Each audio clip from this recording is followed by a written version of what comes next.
केंद्रीय मंत्रिमंडल के मेरे सहयोगी धर्मेंद्र जी, अन्नपूर्णा जी और देश भर के आए मेरे सब शिक्षक साथियों, और आपके माध्यम से एक प्रकार से मैं आज देश के सभी शिक्षकों से भी बात कर रहा हूं।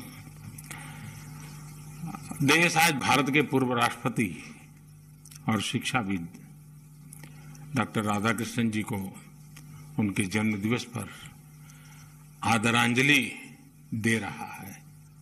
और ये हमारा सौभाग्य है कि हमारे वर्तमान राष्ट्रपति भी टीचर हैं। उनका जीवन का प्रारंभिक काल उन्होंने एक शिक्षक के रूप में काम किया, और वो भी दूर सुदूर उड़ीसा के इंटीरियर इलाके में, और वहीं से उनकी जिंदगी अनेक प्रकार से हमारे लिए ये सुभग संयोग है।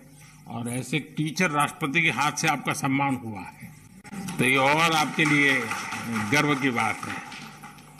देखिए, आज जब देश आजादी के अमृतकाल के अपने विराट सपनों को साकार करने में जुट चुका है, तब शिक्षा के क्षेत्र में राधाकृष्णन जी के प्रयास हम सभी को प्रेरित करते हैं। इस अवसर पर मैं राष्ट्रीय पुरस्कार प्राप्त आप सभी शिक्षकों को, राज्यों में भी इस प्रकार के पुरस्कार दिए जाते हैं, उन सबको भी मैं बहुत बहुत बधाई देता हूं। साथियों, अभी मेरी अनेक शिक्षकों से बातचीत करने का मौका मिला। सब अलग अलग भाषा बोलने वाले हैं, अलग अलग प्रयोग करने वाले लोग हैं। भाषा को अलग होगी, क्षेत्र अलग होगा, समस्याएं अलग होगी, लेकिन ये भी है कि इनके बीच में आप कितने ही क्यों न हो, आप सबके बीच में एक समानता है, और वो है आपका कर्म, आपका विद्यार्थियों के प्रति समर्पण। और ये समानता आपके अंदर जो सबसे बड़ी बात होती है, और आपने देखा होगा जो सफल टीचर रहा होगा वो कभी भी बच्चे को ये नहीं कहता है कि चल ये तेरे बस का रोग नहीं है, नहीं कहता है। टीचर की सबसे बड़ी जो स्ट्रेंथ होती है वो पॉजिटिविटी होती है, सकारात्मकता। कितना ही बच्चा पढ़ने में लिखने में पूर्व, अरे करो बेटे हो जाएगा, अरे देखो बेटी करो, देखो देखो उसने किया तुम भी करो हो जाएगा, यानी आप देखिए उसको पता भी नहीं है, लेकिन टीचर के गुणों में होता है। वो हर बार पॉजिटिव ही बोलेगा, वो कभी किसी को नेगेटिव कमेंट करके निराश कर देना, हताश कर देना उसके नेचर में नहीं है। और एक टीचर की भूमिका ही है जो व्यक्ति को रोशनी दिखाने की काम को करती है, वो सपने बोती है। टीचर जो है ना, वो हर बच्चे के अंदर सपने बोता है और उसको संकल्प में परिवर्तित करने की ट्रेनिंग देता है कि देख ये सपना पूरा हो सकता है, तुम एक बार संकल्प लो, लग जाओ। आपने देखा होगा कि वो बच्चा सपनों को संकल्प में परिवर्तित कर देता है, और टीचर ने जो रास्ता दिखाया है उसे वो सिद्ध कर करके रहता है। यानी सपने से सिद्धि तक की इस पूरी यात्रा उसी प्रकाश पुंज के तहत होती है जो किसी टीचर ने उसकी जिंदगी में सपना बोया था, दिया जलाया था, जो उसको कितनी ही चुनौतियों अंधेरों के बीच में भी रास्ता दिखाता है। और देश भी आज नए सपने, नए संकल्प लेकर के एक ऐसे मोड़ पर खड़ा है कि आज जो पीढ़ी है, जो विद्यार्थी अवस्था में है, 2047 में हिंदुस्तान कैसा बनेगा ये उन्हीं पर होने वाला है, और उनका जीवन आपके हाथ में है। इसका मतलब हुआ कि 2047 को देश गढ़ने का काम आज जो वर्तमान में टीचर हैं, जो आने वाले 10 साल 20 साल सेवाएं देने वाले हैं, उनके हाथ में 2047 का भविष्य तय होने वाला है। और इसलिए आप एक स्कूल में नौकरी करते ऐसा नहीं है, आप एक क्लासरूम में बच्चों को पढ़ाते ऐसा नहीं है, आप एक सिलेबस को अटेंड करते ऐसा नहीं है, आप उसके साथ जुड़ करके उसकी जिंदगी बनाने का काम और उसकी जिंदगी के माध्यम से देश बनाने का सपना लेकर के चलते हैं। जो टीचर का सपना खुद का ही छोटा होता है, उसके दिमाग में 10 से 5 का ही भरा रहता है।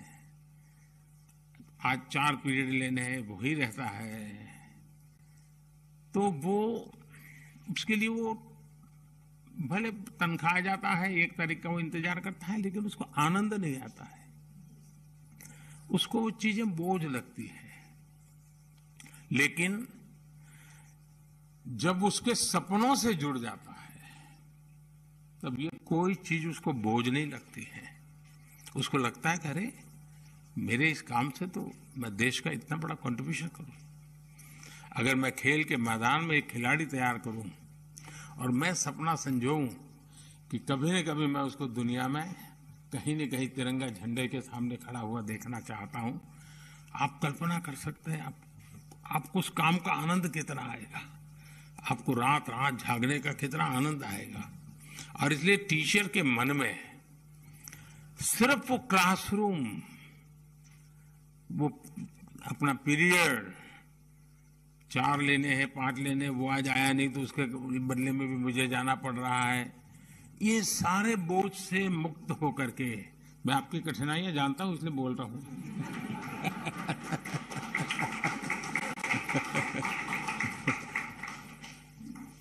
तो उससे बोझ से मुक्त होकर के अगर हम इन बच्चों के साथ, उनकी जिंदगी के साथ जुड़ जाते हैं। दूसरा, अल्टीमेटली हमें बच्चे को पढ़ाना तो है ही है, ज्ञान तो देना है, लेकिन हमें उसका जीवन बनाना है। देखिए, आइसोलेशन में और साइलोज में जीवन नहीं बनते हैं। क्लासरूम में वो एक देख लें, स्कूल परिसर में कुछ और देखें, घर परिवेश में कुछ और देखें, तो बच्चा कॉन्फ्लिक्ट और कॉन्ट्रडिक्शन में फंस जाता है। उसको लगता है मां तो ये कह रही थी, टीचर तो ये कह रहे थे, और क्लास में बाकी जो लोग थे वो तो ऐसा बोल रहे थे। उस बच्चे को दुविधा की जिंदगी से बाहर निकालना ही हमारा काम है। लेकिन उसका कोई इंजेक्शन नहीं होता है कि चलो आज ये इंजेक्शन ले लो तुम दुविधा से बाहर, टीका लगा दो दुविधा से बाहर, ऐसा तो नहीं है। और इसके लिए टीचर के लिए बहुत जरूरी है कोई इंटीग्रेटेड अप्रोच हो उसका। कितने टीचर हैं जो स्टूडेंट्स के परिवार को जानते हैं, कभी परिवार को मिले हैं, कभी उनसे पूछा कि भाई घर आके क्या करता है, कैसा करता है, आपको क्या लगता है, और कभी ये बताया कि देखिए भाई मेरे क्लास में आपका बच्चा आता है, इसमें ये बहुत बढ़िया ताकत है जी, आप थोड़ा इसको घर में भी जरा देखिए, बहुत आगे निकल जाएगा। मैं तो हुई हूं, टीचर के नाते मैं कोई कमी नहीं रखूं, लेकिन आप थोड़ी मेरी मदद कीजिए। तो उन घर के लोगों के अंदर भी एक सपना बो करके आप आ जाते हैं और वो आपके सहयात्री बन जाते हैं। फिर घर भी अपने आप में एक पाठशाला संस्कार की बन जाती है। जो सपने आप क्लासरूम में बोते हैं, वो सपने उस घर के अंदर फुलवाड़ी बन करके पुलकित होने की शुरुआत कर देते हैं। और इसलिए क्या हमारी कोशिश है क्या?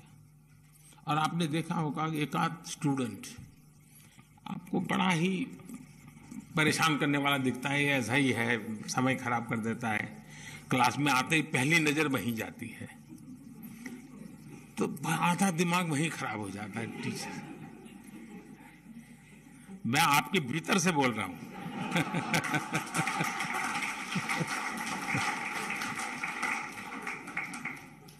और वो भी वैसा होता है कि पहली बेंच पे ही बैठेगा। उसको भी लगता है कि ये टीचर मुझे पसंद नहीं करते हैं, तो पहले सामने आएगा वो। और आपका आधा समय वो ही खा जाता है। ऐसे में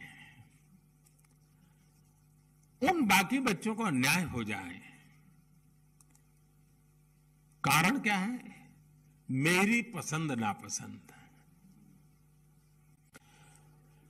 सफल टीचर वो होता है जिसकी बच्चों के संबंध में, स्टूडेंट्स के संबंध में न कोई पसंद होती है न कोई नापसंद होती है, उसके लिए वो सब के सब बराबर होते हैं। मैंने ऐसे टीचर देखे हैं कि जिनका अपना संतान भी उसी क्लासरूम में है, लेकिन वे टीचर क्लासरूम में खुद के संतान को भी वही ट्रीटमेंट देते हैं जो सब स्टूडेंट्स को देते हैं। अगर 4 लोगों को पूछना है, उसकी बारी आई तो उसको पूछते हैं, स्पेशली उसको कभी नहीं कहते कि तुम ये बताओ, तुम ये करो, कभी नहीं, क्योंकि उनको मालूम है कि उसको एक अच्छे माँ की जरूरत है, अच्छे पिता की जरूरत है, लेकिन अच्छे टीचर की भी जरूरत है। तो वो भी कोशिश करते हैं कि घर में मैं माँ बाप का रोल पूरा करूंगा, लेकिन क्लास में तो मुझे उसको टीचर स्टूडेंट का ही मेरा नाता रहना चाहिए, वो घर वाला रिश्ता यहां आना नहीं चाहिए। ये टीचर का बहुत बड़ा त्याग होता है, तब संभव होता है जी। ये अपने आप को संभाल करके इस प्रकार से काम करना, ये तब संभव होता है। और इसलिए हमारे जो शिक्षा व्यवस्था है, भारत की जो परंपरा रही है, वो किताबों तक सीमित कभी नहीं रही है, कभी नहीं रही है। वो तो एक प्रकार से एक सहारा है, सहारा है हमारे लिए। हम बहुत सी चीजों, और आज टेक्नोलॉजी के कारण ये बहुत संभव हुआ है। और मैं देख रहा हूं कि टेक्नोलॉजी के कारण बहुत बड़ी मात्रा में हमारे गांव के टीचर भी, जो स्वयं टेक्नोलॉजी का उनका पढ़ाई नहीं हुई है, लेकिन करते करते वो सीख गए, और उन्होंने फिर सोचा कि भी, क्योंकि उसके दिमाग में स्टूडेंट भरा पड़ा है, उसके दिमाग में सिलेबस भरा पड़ा है, तो वो चीजें प्रोडक्ट तैयार करता है जो उस बच्चे के काम आती है। यहां सरकार में बैठे हुए लोगों के दिमाग में क्या रहता है? आंकड़े रहते हैं कि भाई कितने टीचर भर्ती करना बाकी है, कितने स्टूडेंट का ड्रॉप आउट हो गया, बच्चियों का एनरोलमेंट हुआ कि नहीं हुआ, उनके दिमाग में भी रहता है। लेकिन टीचर के दिमाग में उसकी जिंदगी रहती है। बहुत बड़ा फर्क होता है। और इसलिए अगर टीचर इन सारी जिम्मेवारियों को ढंग से उठा लेता है, अब हमारी जो राष्ट्रीय शिक्षा नीति आई है, इसकी इतनी तारीफ हो रही है, इतनी तारीफ हो रही है। क्यों हो रही है? उसमें कुछ कमियां नहीं होगी ऐसा तो मैंने दावा नहीं कर सकता हूं, कोई नहीं दावा कर सकता है।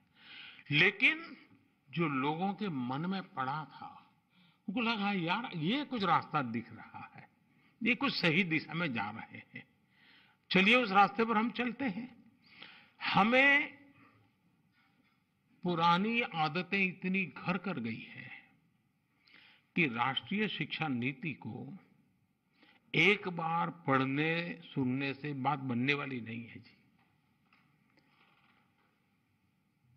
महात्मा गांधी को कभी एक बार किसी ने पूछा था कि भाई आपको कुछ मन में संशय हो, समस्याएं हो तो क्या करते हैं?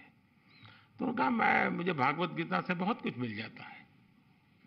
इसका मतलब वो बार बार उसको पढ़ते हैं, बार बार उसके अर्थ बदलते हैं, बार बार नए अर्थ दिखते हैं, बार बार नया प्रकाशमान पुंज सामने खड़ा हो जाता है। ये राष्ट्रीय शिक्षा नीति भी जब तक शिक्षा जगत के लोग उससे हर समस्या का समाधान उसमें है क्या, 10 बार पढ़े, 12 बार पढ़े, 15 बार पढ़े, सॉल्यूशन इसमें है क्या, उसको उस रूप में हम देखेंगे। एक बार आया है, चलो सर्कुलर आता है, वैसे देख लिया तो नहीं होगा। उसको हमने हमारी रगों में उतारना पड़ेगा, हमारे जहन में उतारना पड़ेगा। अगर ये प्रयास होता है तो मुझे पक्का विश्वास है कि राष्ट्रीय शिक्षा नीति बनाने में हमारे देश के टीचर्स का बहुत बड़ा रोल रहा है। लाखों की तादाद में टीचर्स ने कंट्रीब्यूट किया है इसको बनाने में। पहली बार देश में इतना बड़ा मंथन हुआ है। जिन टीचर्स ने इसे बनाया है, उन टीचर्स का काम है कि उसको सरकारी भाषा वगैरह बच्चों के लिए काम नहीं आती है। आपको माध्यम होना होगा कि सरकारी ये जो डॉक्यूमेंट है वो उनके जीवन का आधार कैसे बने, मुझे उसको ट्रांसलेट करना है। मुझे उसको फुल स्टॉप कॉमा के साथ पकड़ते हुए भी उसको सहज सरल रूप में उसको समझाना है। और मैं मानता हूं कि जैसे कुछ नाट्य प्रयोग होते हैं, कुछ ऐसे राइटिंग होता है, कुछ वक्तृत्व स्पर्धाएं होती हैं, बच्चों को राष्ट्रीय शिक्षा नीति पर चर्चाएं करनी चाहिए, क्योंकि टीचर उनको तैयार करेगा। जब वो बोलेंगे तो एक आध चीज नई आपको भी उभर करके आएगी।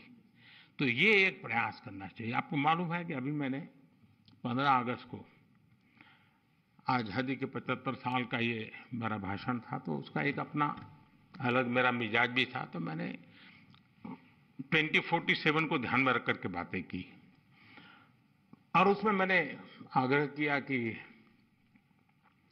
पंच प्राण की चर्चा की। क्या उन पंच प्राण हमारे क्लासरूम में इसकी चर्चा हो सकती है क्या? असेंबली जब होती है, चलिए भाई आज फलाना विद्यार्थी और फलाना टीचर पहले प्राण पर बोलेंगे, मंगल को दूसरे प्राण पर, बुधवार को तीसरे प्राण पर, शुक्रवार को पांचवें प्राण पर, फिर अगले सप्ताह फिर पहले प्राण पर ये टीचर यानी साल भर। उसका अर्थ क्या है, हमें क्या करना है? ये पंच प्राण हमारा भी तो प्राण तत्व होना चाहिए, हर नागरिक का होना चाहिए। इस प्रकार से अगर हम कर सकते हैं तो मैं समझता हूं उसकी सराहना हो रही है। सब लोग कह रहे हैं हाँ भाई ये 5 प्राण ऐसे हैं कि हमारे आगे जाने का रास्ता बना देते हैं।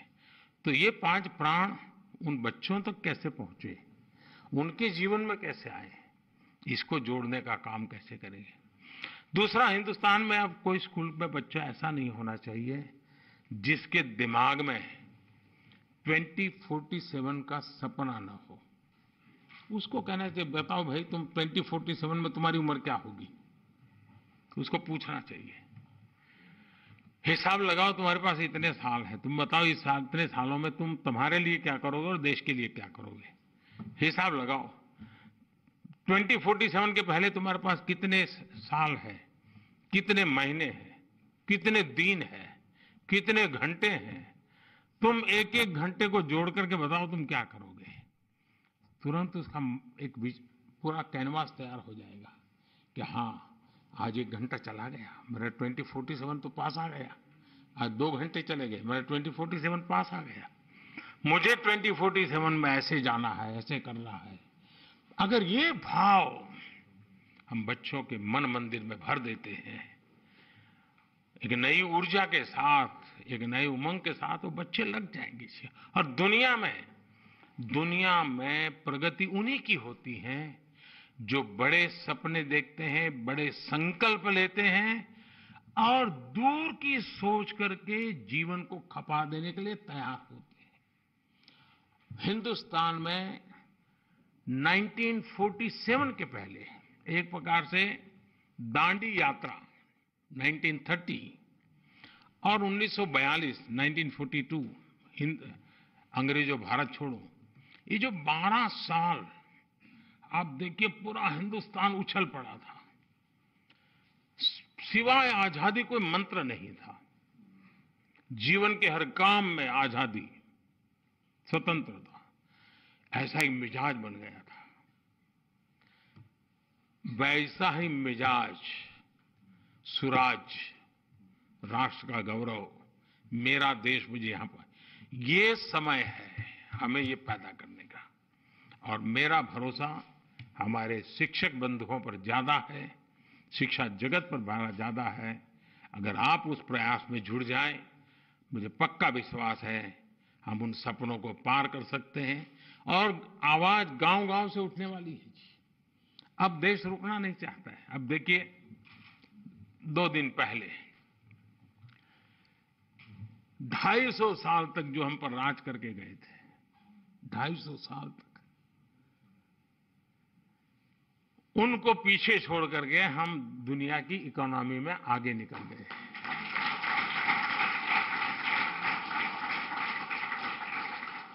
छह नंबर से 5 नंबर पर आने का जो आनंद होता है, उससे ज्यादा आनंद इसमें हुआ।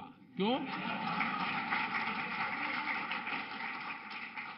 6 से 5 होते तो होता थोड़ा आनंद, लेकिन ये 5 स्पेशल है क्योंकि हमने उनको पीछे छोड़ा है। हमारे दिमाग में वो भाव बढ़ा है, वो तिरंगे वाला 15 अगस्त का। 15 अगस्त के तिरंगे का जो आंदोलन था, उसके प्रकाश में ये 5वां नंबर आया है, और इसलिए उसके अंदर वो जिद भर गई है कि देखा मेरा तिरंगा और फहरा रहा है। ये मिजाज बहुत आवश्यक है। और इसलिए 1930 से 1942 तक का देश का जो मूड था, देश के लिए जीने का, देश के लिए जूझने का, और जरूरत पड़ी तो देश के लिए मरने का, आज वो मिजाज चाहिए। मैं मेरे देश को पीछे नहीं रहने दूंगा। हजारों साल की गुलामी से बाहर निकले हैं, अब मौका है। हम रुकेंगे नहीं, हम चल पड़ेंगे। ये मिजाज पहुंचाने का काम सभी हमारे शिक्षक वर्ग के द्वारा हो तो ताकत अनेक गुना बढ़ जाएगी, अनेक गुना बढ़ जाएगी। मैं फिर एक बार, आप इतना काम कर करके अवार्ड प्राप्त किए हैं, लेकिन अवार्ड प्राप्त किया इसलिए मैं ज्यादा काम दे रहा हूं। जो काम करता है उसी को काम देने का मन करता है, जो नहीं करता है उसको कौन देता है।